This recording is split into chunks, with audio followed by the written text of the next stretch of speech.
simply say thank you again, Alex, for the fact that for once the Republicans stood up for the social safety net, and I salute you for doing that. And I'll pass on the rest of my time. All right, we're ready for topic 2. 10 minutes each. How can this balance be achieved on a local level? And you've already alluded to that to some degree, like the city of Cincinnati. And the suggestion is that you should divide it into as much as you can. You'll get 4 minutes response by each and a minute rebuttal. Mr. Burke. For any municipality in the state of Ohio, and I think probably most of you recognize this, they have no choice but to operate with a balanced budget. Alex alluded to the fact that the federal government doesn't have that restriction. Local communities do. And our central cities across the state are all dealing with the same difficulty. Unlike what exists perhaps out in Mason, where you have a new infrastructure, where you have new highways, where you have new just about everything because of the explosive growth that has occurred out there, the city of Cincinnati is over 200 years old. Its infrastructure is old. Its water system, while highly, the technology that they use is ultra modern and among the best in the world, many of their pipelines are very, very old. Same with our sewer system. The costs the city of Cincinnati faces in dealing with its infrastructure are very significant and a real challenge for municipalities to be able to deal with. And their success in being able to deal with those things ultimately impacts on all of us who live in the city of Cincinnati and our property values, the value of our homes, which for the vast majority of us are the biggest investment we have anyway. The city of Cincinnati is struggling with that, and they, like many levels of government, have to look for a balance that reduces spending while also seeks new sources of revenue. Those don't necessarily have to be taxes, because increases in taxes, because new sources of revenue can equally come from assisting in bringing new jobs into the community, from doing things that will encourage bringing new residents into the community who, yes, bring with them the taxes that they pay as residents or employees within the city of Cincinnati. That's why I think it's important that the city of Cincinnati continue to have a strong economic development program, that it be able to work with business leaders in the community, that it be able to find ways to increase jobs while it continues to look for ways to balance its costs, reduce costs, and look at ways to combine departments in city government to reduce the number of more highly paid administrators while continuing to ensure that we have the maximum number of people manning our garbage trucks, manning our fire trucks, in our police cars, and that's the kind of critical balance that needs to be struck. But as I said before, we also have to continue to deal with how we provide the amenities that make any community and any city a good place to live. And that means continuing to be able to spend money on things like maintaining good parks, like maintaining good ball fields and recreation areas, and where appropriate, assisting even in things like preserving Music Hall and making sure we have an arts community that thrives, or helping the Cincinnati Zoo. All of those kinds of things which provide the vibrancy that any good community has, we have to continue to find ways to help fund. And sometimes that's through donations from wealthy individuals. At other times, it has to be government that steps in and helps. Again, the question posed here is how can this balance that we're discussing be achieved on a local level, like in the city of Cincinnati? That's the question I think that was proposed to us. And the balance can be achieved locally by the consolidation of services to create savings and efficiencies in government. And that is a critical component to Governor John Kasich's budget. As a matter of fact, I'll tell you that the governor's budget is genius in this respect. This is an important point. He did cut the local government fund. He eliminated the estate tax. This is going to force local governments to reinvent themselves. And I'm going to give you some examples of what needs to happen in local government so that your taxes won't be increased and so that we can actually do what we talk about doing, and that is shrinking the size of government and reducing your taxes. 6 or 8 months ago, the sheriff had a discussion with the city of Cincinnati about doing patrols for the city of Cincinnati. Not a single Democrat came along. And I'll tell you, not every Republican was along either. Amy Murray, our newest member, our second newest member to the Cincinnati City Council, supported studying this important consolidation between the sheriff's office and the city of Cincinnati. I can tell you that the labor unions, the same folks that are out there today pushing a no on issue 2, went crazy. We should look at consolidating police services, not just the city of Cincinnati and the sheriff, and I'm sorry if this is unpopular in your neighborhood, but in all over the county, whether it's Greene and Coleraine Township, whether it's on the east side, whether it's, we don't need Arlington Heights and an Elmwood Place Police Department. You simply don't need that level of government. The problem is we can't afford that level of government anymore.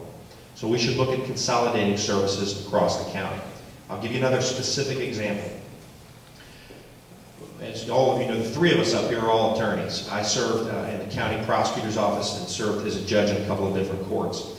In the city of Cincinnati, every single day, this is a pretty finite point, I apologize if it's a little boring for you, but in the city of Cincinnati, every day, in Hamilton County, you have 2 prosecutors that show up to every municipal courtroom. You have one who works for Joe Dieters, the county prosecutor, and one who works for the city of Cincinnati and the city council. It's if you commit a misdemeanor in the city of Cincinnati, you get prosecuted by a city prosecutor. If you commit a felony, Joe Dieters covers all that and does all the work and prosecutes all the felonies regardless of where they are. For years, there's been a discussion about consolidating the city prosecutor's office and the county prosecutor's office.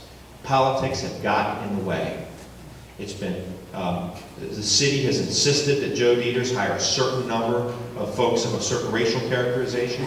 They've insisted that salaries remain as high as they pay at the city of Cincinnati.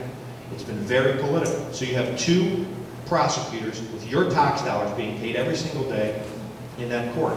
It's just a very political thing, and it should stop. There's another specific example of a way that the Democrats who run the city of Cincinnati and the Republicans who run the county could come together and eliminate an additional county prosecutor. That's a specific example. There's a task force on consolidation that's been that's recently brought the 2 parties together. Commissioner Hartman, I almost promoted him to governor. Commissioner Hartman and Mayor Mallory formed a task force on consolidation. That's good news for you, because we need to consolidate services here locally to eliminate this wasteful and overburdened government that we have. Thank you.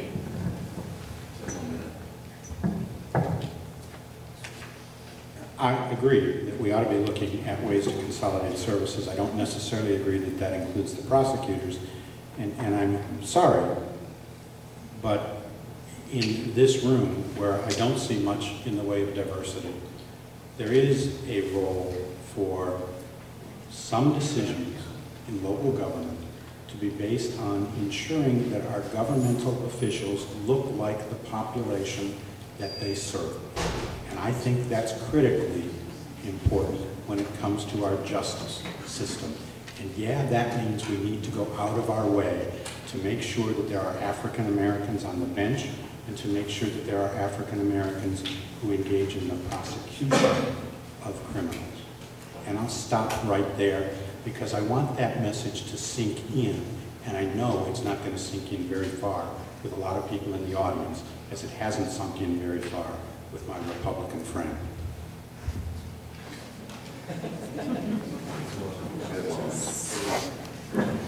It certainly has sunk in.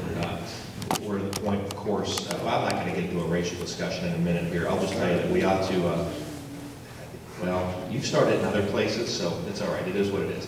The bottom line is that's one way we could create efficiencies in the city, and it hasn't happened.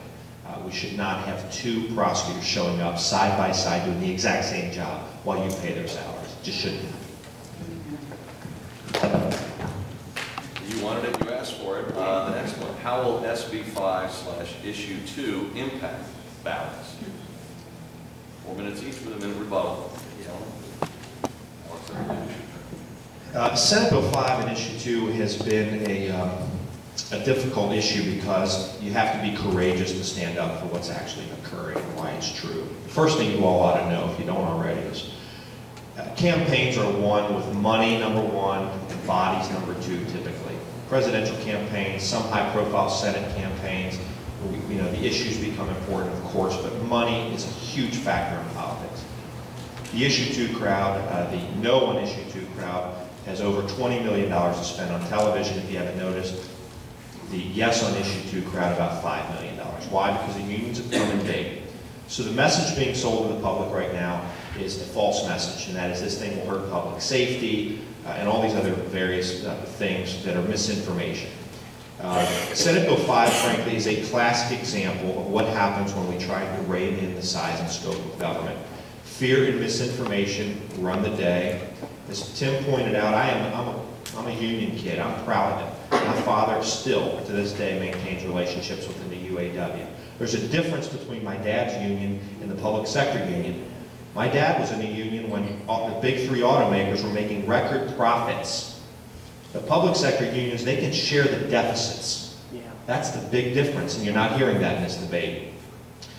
The ads, of course, are disgusting. They're mostly false. They talk about safe staffing levels. Let me ask you, your private enterprise and your private business, who determines safe staffing levels, management or staff? I can tell you in my law firm, 475 lawyers across 10 different cities, the bosses decide how many lawyers we need to represent our clients. The staff doesn't, the associates don't. That's what it means. The difference in the public sector is the bosses are your elected officials. The people you elect, people like Tony Rosiello who's here today, or Catherine Smith Mills who's here today, who's running for Cincinnati City Council. They're the people you elect. They ought to determine what your state staffing levels are. I'll take another example. What about the United States military? Who determines safe staffing levels? The generals, the elected leadership, or the private? What you're hearing in the commercials are, we should determine safe staffing levels so you keep your community safe. We keep our country safe by not allowing the privates in the Army to determine their own staffing levels. It's false, and a lot of what you're hearing out there is false. The Cleveland Plain Dealer, no friend of Republicans, in their endorsement said the following: Ohio can't pass up this opportunity to break with an unsustainable status quo. Yes, change is scary, but look around. Not changing is even scarier. That's from the Cleveland Plain Dealer. The Columbus Dispatch, another newspaper not always friendly to Republicans. Despite the insistence of opponents, the efforts to reform Ohio's out of balance collective bargaining law is not an expression of disrespect or dissatisfaction with Ohio teachers, cops, firefighters, and other government employees. It is a much-needed attempt to restore control and public spending, over public spending, to the public officials elected to exercise that control. The point I just made. Finally, the Cincinnati Enquirer. And you'll hear, I'm sure when we talk about issue 3, you'll point out that the Enquirer was not with us, but this is a critical issue. For decades, Ohio has been on an unsustainable path of rapidly increasing public sector benefits. Senate Bill 5 would give the people we choose to manage our money, our safety, and our schools greater flexibility. That's what it's about. This is the beginning of an adult conversation with the American people about reining in the size and scope of the government. That's why we're for a yes on 2.